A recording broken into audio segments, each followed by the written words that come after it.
մեծարգո պարոն վարչապետ, ազգային ժողովի մեծարգո նախագահ,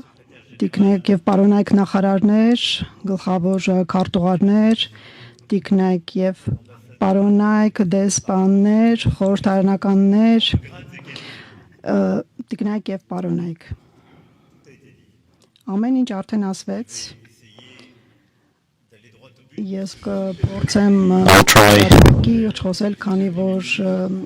speak briefly, because the Minister of Foreign Affairs and the Prime Minister eloquently described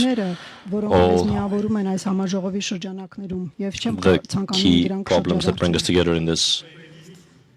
forum, and I would not like to repeat them. Mr. Prime Minister, these 2 days illustrate this is really the moment of Armenia.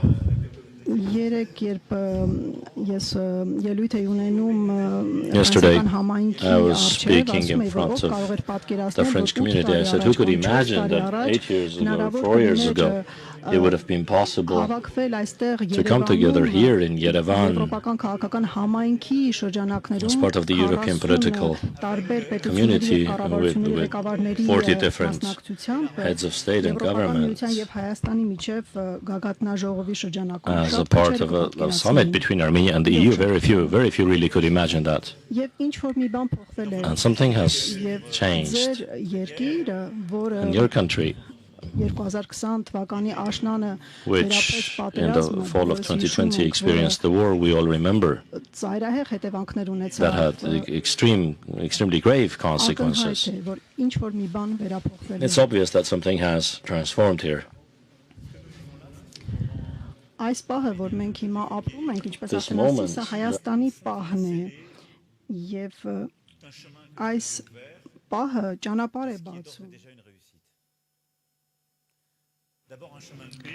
Առաջինը խաղաղության ճանապարհ, դուք շատ լավ նկարագրեցիք, չեմ ուզում նորից անդրադառնալ, բայց դուք իրապես որոշեցիք, ունեցաք այդ խիզախությունը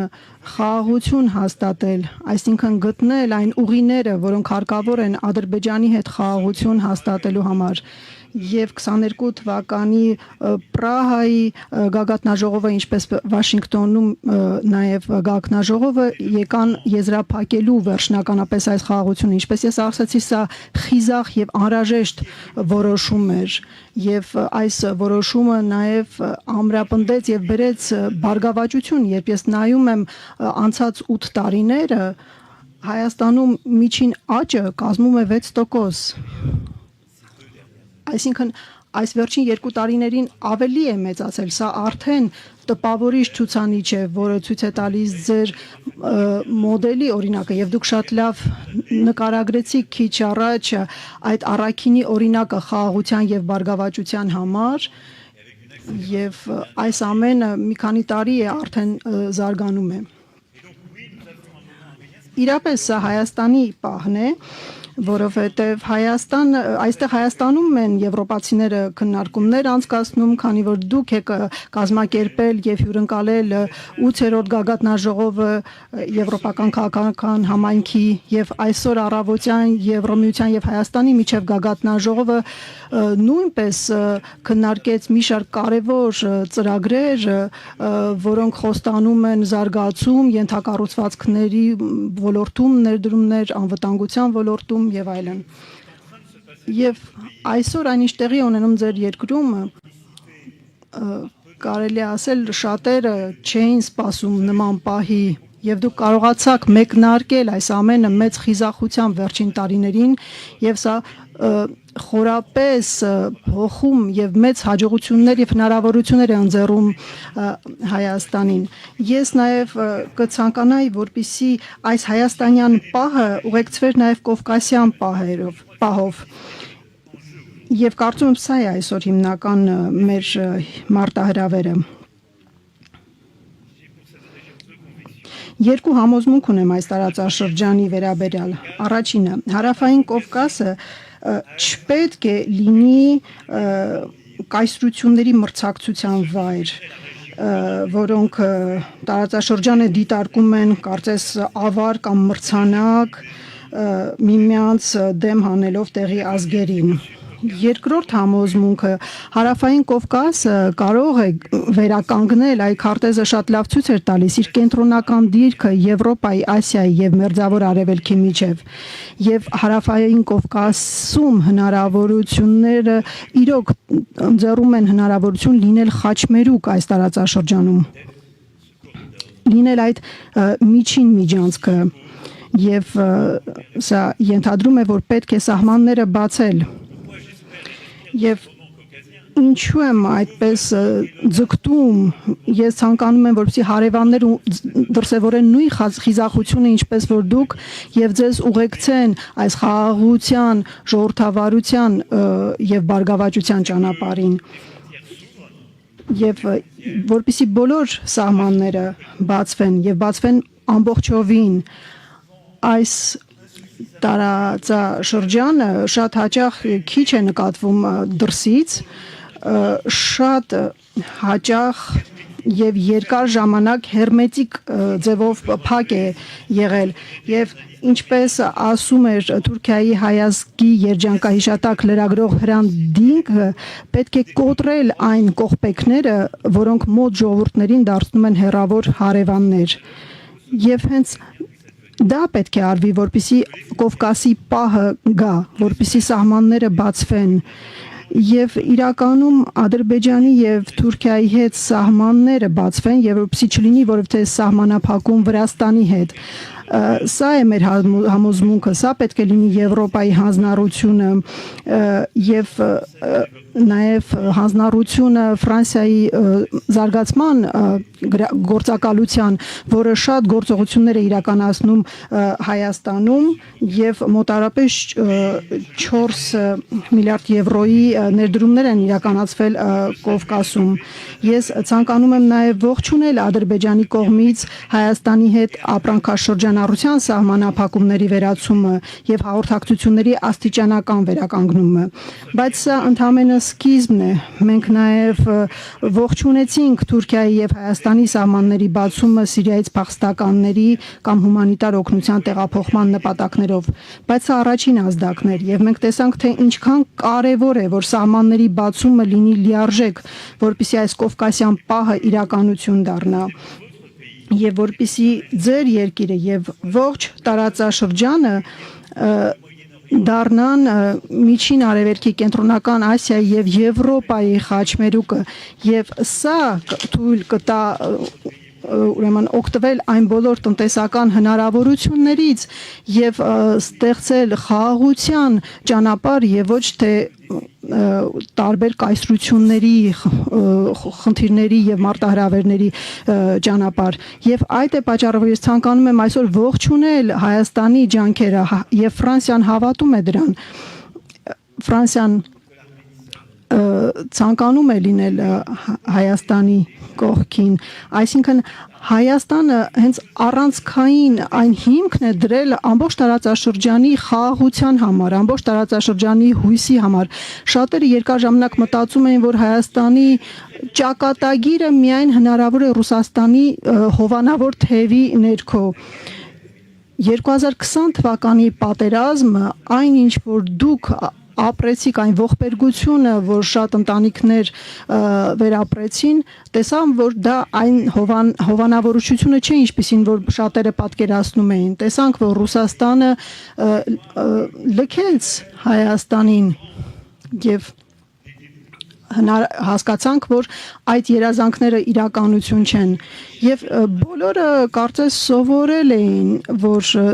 նա պետք է լինի տարածաշրջանում հովանավորը, որովհետեւ հարավային Կովկասը կարծես պետք է միշտ պաշտպանվի ինչ որ մեկի կողմից։ Իսկ Հայաստանի պահը եկավ ապացուցելու, որ կա ժողովրդավարական ճանապարհ, որը որ դուք սկսել եք հենց 2018 թվականից, այսինքն խաղաղությունը, որ ընտրել եք, իրատեսական է, եւ որ դուք դրա դերակատարն եք, եւ որ բարգավաճությունը հնարավոր է առանց կայսրությունների միջամտության։ Երեք այս վերջին տարիների ընթացքում դուք ապացուցել եք այս փաստը, եւ հարկավոր է, որպեսզի ամբողջ տարածաշրջանը հետևի ձեզ, եւ սահմանները բացվեն, եւ հնարավոր լինի արդեն տարբեր երկրների միջև հաստատել խաղաղ հարաբերություններ եւ որպեսզի լինի այդ շփումը, այդ միջանցքը Կենտրոնական Ասիայի, Եվրոպայի եւ Մերձավոր Արևելքի միջև եւ դրա համար կցանկանայի եզրակացնել Հայաստանի եւ Հարավային Կովկասի մասին խոսելուց հետո ասեմ, որ ես խորապես համոզված եմ, որ Հայաստան ունի եվրոպական կոչում, եվրոպական ճակատագիր, նույնն հավատում եմ նաեւ Վրաստանի մասով եւ Ադրբեջանը իհարկե չունի նույն հանձնառությունը ինչպես Վրաստանը կամ Հայաստանը, բայց ինչու եմ ես ավելի հավատում Հայաստանի դեպքում օրինակ պատմության մասով այսօր առավոտյան մենք ուրեմն այցելեցինք Մատենադարան ընդամենը պետք է նայել ձեր լեզուն, ձեր մշակույթը, որ տեսնել թե ինչպիսի դուք եվրոպական խորը ուղի ունեք, որովհետև Պարոն նախարար, դուք շատ լավ նկարագրեցիք քիչ առաջ, այնինչ Եվրոպան տվել է աշխարհին, կապում է մեզ եւ ձեզ միասին խորը կապերով։ Եվ այս պահին եկել է այդ պահը թե Հայաստանի եւ թե Հարավային Կովկասի համար։ Մեր Եվրոպան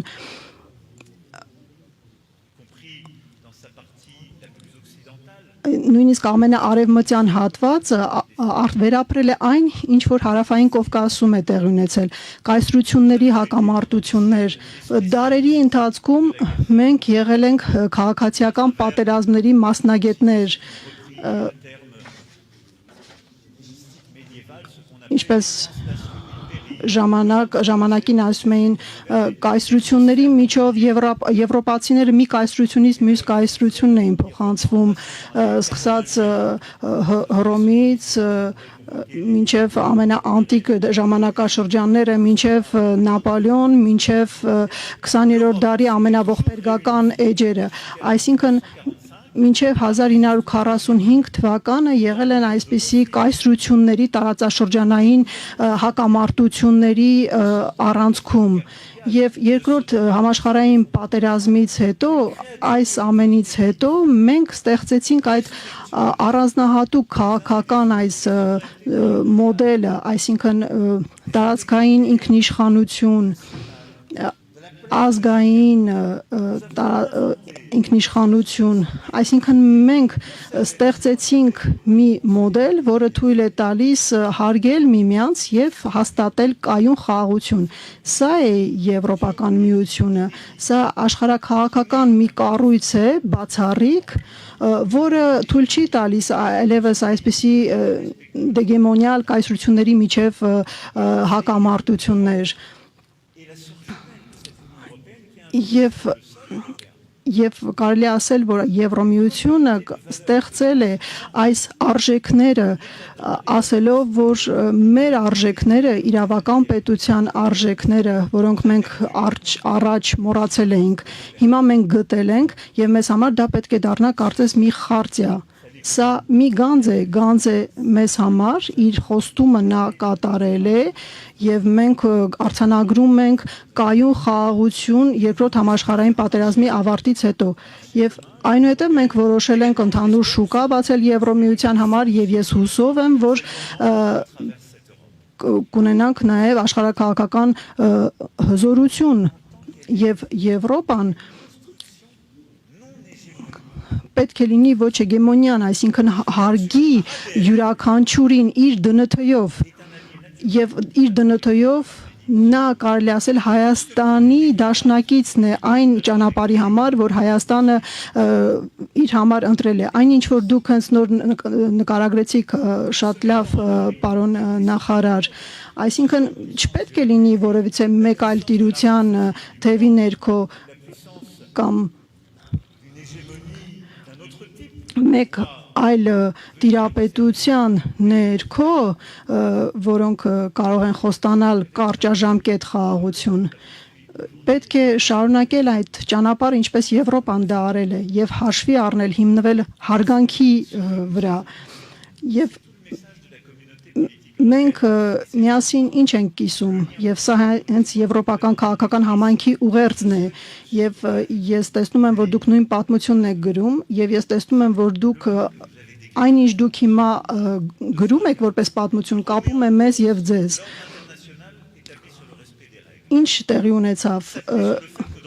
պետք է ամեն ինչ անել որպեսզի բոլոր մեր երկրներում չլինի կասկած թե ինչքանով է ասենք պետությանը իրավական պետությունը ինչքանով ունի լեգիտիմություն եւ միջազգային առևտուրը չպետք է կասկածի տակ դրվի ասենք չափազանց մեծ օգնություններով կամ կամայական ինչ որ սակագներով նույնիսկ նրանք ովքեր որ մեզ համարում են դաշնակիցներ նրանք ընտրեցին ամենաուժեղի օրենքը եւ ոչ թե միջազգային իրավունքը այսօր մենք ինչ ունենք առաջարկելու մեզ եւ մեր աշխարհին նոր դաշնակցություն նոր անկախ կոալիցիա որը հավատում է միջազգային կարգին օրենքների հարգանքին իրավական պետությանը ազատ եւ արդար առևտրին գիտահետազոտական ոլորտի կլիմայի եւ ուրեմն առողջապահության հիմնախնդիրներին եւ նաեւ պաշտպանելու համար մեր ժողովրդավարությունները, մեր մամուլը, մեր համալսարանները 10 տարի առաջ այս ամենը ակնհայտ էր այսօր ամեն ինչ կասկածի տակ է առնվում բայց անհրաժեշտ է այս ամենը կառուցել ավելի ընդարձակ Եվրոպայի շուրջ, որն է եվրոպական քաղաքական համայնքը, եւ հենց այսօր դուք դա եք կատարում, եւ այդ իսկ պատճառով Հայաստանի պահը, որը ձեր պահն է, Հարավային Կովկասի պահը, որ ես ցանկանում եմ, ես խորապես համոզված եմ, որ կա նաեւ Եվրոպայի պահ, որը կառուցվում է, այսինքն աշխարհաքաղաքական նոր ուժ որը հարգանք է ցուցաբերում, որը կանխատեսելի է եւ հիմնված է այս սկզբունքների վրա, որովհետեւ սրանք միակ սկզբունքներն են, որոնք ապահովում են խաղաղություն։ Հնարավոր չէ որևէ խաղաղություն, որևէ մի երկրում, եթե այնտեղ ամենաուժեղն է թելադրում իր կամքը, եթե կան սպառնալիքներ, գների կամ այլի վերաբերյալ միջազգային կարգի խախտման դեպքում այս դեպքում խաղաղություն հնարավոր չէ եթե մենք բացատրում ենք մեկին որ Ուկրաինայի դեպքում օրինակ ասենք միջազգային իրավունքը շատ կարևոր է բայց հետո շրջվում եւ նայում ենք թե ինչ է կատարվում միջին արևելքում նման խաղաղությունը հնարավոր չէ երկարատև ձևով ապահովել պետք է միայն այն խաղաղությունը որը հիմնվում է բոլորի հարգանքի սկզբունքների վրա այն ինչը մենք ստեղծել ենք 45 թվականին այսինքն ՄԱԿ-ի խարտիայի շրջանակում երբեմն հին գաղափարները ունեն իրենց իմաստը, որովհետև նրանք մեզ հիշեցնում են անցյալ դարերի քաոսը եւ արհավիրքները եւ մենք ունենք իրավունք դիմակայելու պատմությունը եւ մենք պարտավոր ենք չմոռանալ, երբ որ վատ քամիները գալիս են մեր տարածաշրջան, մենք պետք է դիմակայենք։ Այդ իսկ պատճառով պարոն վարչապետ, պարոն նախագահ, տիկնակ եւ պարոնայք, շատ ուրախ եմ լինել ձեր կողքին այս երրորդ թողարկման շրջանակներում ձեզ արտահայտելու համար իմ աջակցությունը եւ իմ վստահությունը այն ճանապարհի համար, որ Հայաստանը այսօր ընտրել է իր համար եւ որ Հարավային Կովկասը կհետևի ձեզ դեպի ժողովրդավարություն, խաղաղություն եւ բարգավաճություն։ Ես խորապես համոզված եմ, որ ձեր երկրի, ձեր տարածաշրջանի ապագան կլինի հենց այդ ընդարձակ Եվրոպայի ապագան, որը կառուցվում է այսինքն իրավական պետության, միջազգային իրավունքի, խաղաղության եւ ազատության Եվրոպա, որին մենք հավատում ենք եւ որը հենց հիմնել է Հայաստանի եւ Ֆրանսիայի միջև դարավոր բարեկամությունը։ Շնորհակալություն։